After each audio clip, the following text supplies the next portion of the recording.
"What will ye be having today, Master of the Sword?" Hildy slipped her hand beneath Ewan's plaid and wrapped her fingers around his waiting cock. Sir Ewan Fraser, second in command to Laird Logan Grant of Castle Gaelach, grinned at the willing wench. The room was not exactly fresh, nor the sheets he lay on, but what more could he expect from a local tavern? He wasn't here for honourable reasons by any stretch of the imagination. "I'll be having the usual, love. Ye and 3 of your bonny lasses." He wiggled his brows at the tittering females, who stood expectantly behind Hildy. She stuck out her bottom lip in a pout. "For once I dinna want to share ye," she muttered, but it was too late, as Ewan had already beckoned the 3 of them forward. "Since when do ye not like to share?" he teased, plucking her on the chin. His laird had given him express orders that he visit and enjoy himself at Hildy's establishment on his way back from his duties. Logan, his laird and closest friend, had sent him out on a scouting mission. Ewan and the dozen Grant warriors travelling with him had not spotted any of the MacDonalds who'd attacked Castle Gaelach once more, tormenting the villagers just outside the walls and setting flames to the newly planted fields before running off like cowards. If the bastards thought they could starve them out, or frighten them into handing over their lands, they were even more foolish than Ewan and Logan had thought. They'd been battling the blasted MacDonalds for years now, and it would seem all was for naught, since the animals would never win.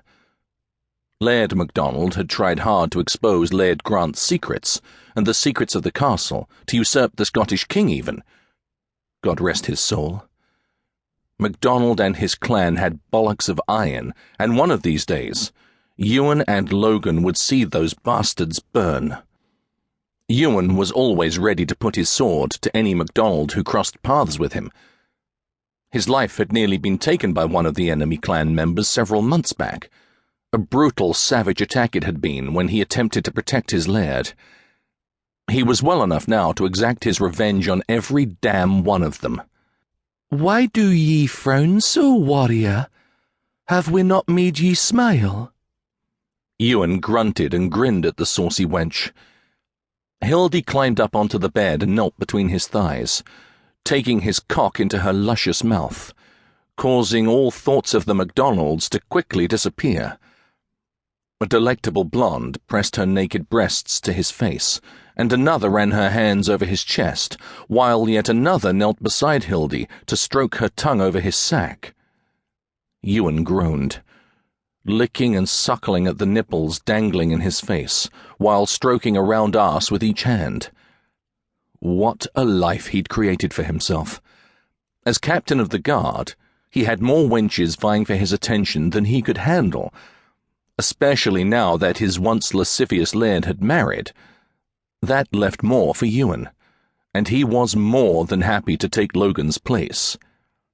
And Hildy's tongue. Blast, but it felt so good.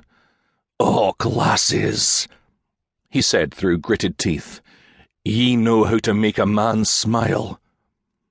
Hildy stopped abruptly, motioning for her companion to straddle Ewan, then helped to guide his cock inside. He could hardly suppress a groan as the newest wench slowly slid down the length of his arousal.